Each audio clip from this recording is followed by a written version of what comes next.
That means if you get candy, you're not allowed to cry. Don't cry, okay? Maybe a little. What's your name? No? I need a translator. Laksan! Marie Sabina,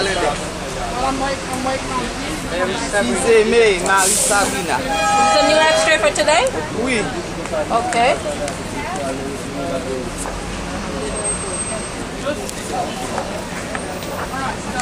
Moi,